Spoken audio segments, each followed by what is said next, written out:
Assalamualaikum warahmatullahi wabarakatuh. Halo insan muda, kembali lagi di program kesayangan kita, apalagi kalau bukan Sumber Corner, talk show yang menginspirasi. Bersama aku Linda yang akan menemani insan muda di rumah nih. Gimana nih kabarnya insan muda? Baik kan? Semoga dalam keadaan baik, sehat, dan bahagia ya. Nah, untuk episode kali ini nih spesial banget. Kita akan bahas tentang tema atau topik di lingkup dunia perkuliahan nih. Tema yang akan kita bawakan yaitu tentang skripsi nih. Pasti udah nggak asing lagi dong apa itu skripsi. Atau nggak gitu pernah dengar lah apa itu skripsi, terutama bagi insan muda yang sedang kuliah nih atau masuk universitas. Nah, episode kali ini Linda nggak sendirian. Linda ditemani oleh satu narasumber yang keren banget. Kece, pokoknya top abis. Beliau adalah lulusan terbaik Prodi Komunikasi Penyiaran Islam tahun 2021 yang bernama Kak Dia. Oke, sekarang kita udah terhubung nih sama Mbak Dia. Halo Mbak Dia. Halo, Halo Mbak, kenalin aku Linda. Gimana nih kabarnya Kak? Alhamdulillah kabarnya baik banget. Lalu kabar Kak Melinda gimana? Alhamdulillah baik juga. Oh ya Kak Dia, Alhamdulillah. sebelumnya kan tema kita mengusung tema skripsi nih Kak. Hmm? Stigma dari beberapa orang, skripsi itu kayak sesuatu yang menakutkan, kayak penentu gitu untuk kuliah. Aku sendiri juga sedikit ketar-ketir kalau dengar kata-kata Hmm? skripsi. Nah, untuk Kak Dia sendiri nih, apa sih skripsi itu bagi Kakak? Ya, benar. Emang kalau dari stigma dari orang-orang itu memang skripsi itu menakutkan. Apalagi yang tahap-tahap masuk di semester awal, yang memang masuk di tahap skripsian, itu memang semuanya itu nganggap itu yang menakutkan. Karena memang banyak banget persiapannya, mulai dari persiapan data sampai tahap untuk presentasi, apalagi dengan kata sidang. Nah, kalau kata aku sendiri sih, emang awalnya juga gitu. Tapi setelah menjalani, ternyata semuanya itu seperti kayak kalian mau persiapan presentasi. Tahu nggak sih? Pasti insya Allah kalian pasti bisa melakukannya itu.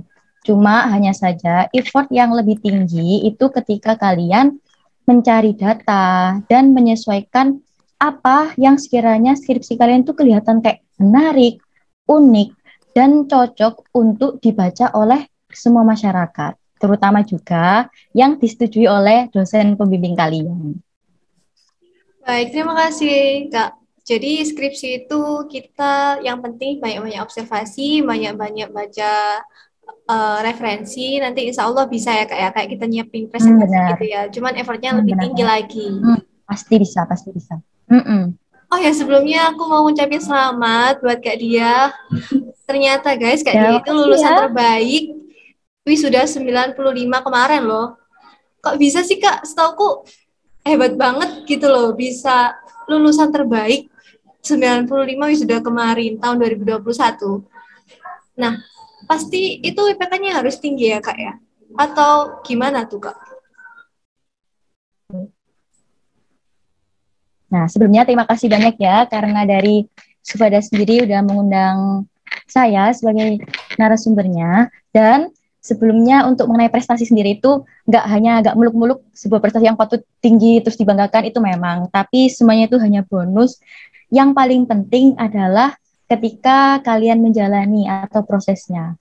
Untuk mendapatkan prestasi adalah sebuah bonus. Insya Allah kalau misal kalian bisa mengerjakannya dengan baik, mencari datanya bisa bagus, dan semuanya itu pasti akan terselesaikan. Amin, semoga aku dan teman-teman ini semua di rumah terinspirasi Amin, ya Kak ya. amin. Oh ya Kak, pasti selama skripsi itu banyak banget dramanya. Boleh nggak sih diceritakan Kak, ngerjain skripsinya itu gimana? Mungkin ada cerita plus minusnya atau dramanya, sama mungkin Hmm, gimana sih caranya biar bikin skripsi itu hasilnya itu memuaskan. Boleh diceritakan mungkin Kak? ya, awalnya tuh kebetulan ketika mengerjakan skripsi bareng sama magang. Kebetulan aku tuh magang di FDK intensif dan itu baru pertama kali dibuka. Nah, setelah magang kita juga ada kebut-kebutan nih jadwal untuk pengumpulan seminar proposal, pengumpulan proposal skripsi. Nah, itu kayaknya waktu-waktu ini deh, minggu-minggu ini juga kayaknya di bulan yang sama. Nah, ketika pengumpulan dengan seminar proposal itu tadi, kita juga harus bisa manajemen waktu dengan baik.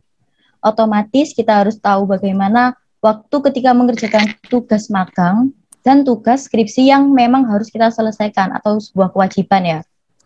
Nah, kebetulan cerita ketika mengerjakan skripsi yang paling benar-benar gimana ya berkesan itu adalah ketika ketika balik ke Gresik, kebetulan rumah saya di Gresik, itu laptop saya itu di Surabaya ya. Jadi pas tepat di Gresik itu saya diisolasi. Kebetulan salah satu kakak saya itu kena COVID, jadi otomatis sekeluarga itu diisolasi. Nah, setelah diisolasi, otomatis saya nggak bisa ngerjain dong, karena laptopnya di Surabaya. Akhirnya mau nggak mau, saya harus cari data lagi yang kebetulan sampai di analisisnya, di bab keempat. Jadi saya kebetulan kalau nggak salah itu di bulan Desember deh. Jadi selama Desember sampai Januari pertengahan, itu saya cari data lagi, mau nggak mau harus bisa cepet-cepetan dan harus bisa dapat referensinya, dan kebetulan buku-bukunya juga ada di Surabaya, jadi saya benar-benar nggak ada pegangan sama sekali. Akhirnya setelah udah membuat data, mencari data dan mengelola waktu yang memang benar-benar cepat banget, alhamdulillah di Februari pertengahan itu sudah daftar dan menunggu untuk jadwal sidang. Wah, alhamdulillah banget sih. Ternyata di balik kesuksesan seorang itu pasti ada kayak cerita yang menarik sampai aku pasti kalau di posisi kakak bingung banget kan, apalagi dalam keadaan yang diisolasi, terus kurangnya buku juga kan ya kak. Bener banget, karena memang kalau pengerjaan skripsi itu buku adalah salah satu pegangan yang penting. Apalagi semisal nih ya, kayak contohnya itu skripsi dengan judul pesan dakwah bla bla bla bla. Otomatis kalian harus bisa dapetin buku pegangan pesan dakwah. Terus kalau misal pembahasannya tentang ruqyah, otomatis kalian pegangan bukunya harus ada yang mengenai ruqyah. Karena kalau misal nggak bisa ada pegangan yang benar-benar kunci, ya gimana ya? Itu memang agak menghambat ya ketika dalam pengerjaannya. Oh, keren banget sih, salut banget aku. Terima kasih ya. Iya, tadi kan nyinggung nih kak, kakaknya skripsi juga magang juga. Nah, itu manajemen waktunya tadi udah disinggung, gimana sih kak biar kita itu bisa persiapan gitu ke depannya, harus manajemen waktu yang seperti apa biar bisa skripsi dan magang secara bersamaan. Kalau aku sendiri sih cara manajemen waktunya, jujur aku dari dulu emang suka nyatet. Jadi semua pekerjaan yang ingin aku lakuin itu pasti aku catat, kayak buat to-do list gitu, kayak buat jadwal perencanaan. Apalagi kalau di rumah kan, kalau ketika pulang dari Surabaya, kalau misal udah libur kan biasanya Sabtu Minggu ya, libur magang. Itu pulang, saya ngelesi. Jadi ketika pengerjaan skripsinya pun ketika sudah ngelesi, kita garap lagi. Nanti kalau ada les lagi, kita garap lagi. Kalau ketika di Surabaya, kalau di magang, kan magangnya kan dari pagi sampai siang. Nah, setelah pengerjaan itu, kita ngerjain tugas-tugas magang dulu. Setelah pengerjaan tugas-tugas magang, baru kita fokusnya di skripsi. Otomatis ketika to-do list kita pada misalnya hari Senin. Hari Senin kita to-do listnya yang pertama magang. Yang kedua tugas magang misal kayak buat web, desain, dan kawan-kawannya. Saja ada skripsi. Pasti setiap hari itu ada waktu skripsi. Nggak apa-apa, misalnya tiap hari itu skripsi hanya 1 jam. Itu nggak apa-apa. Yang penting adalah konsisten. Ketika kalau misal tidak konsisten, itu pasti rasa untuk cara membangun ketika mengerjakan itu agak susah. Misalnya nih ya, kayak 1 minggu tuh udah nggak ngerjain skripsi.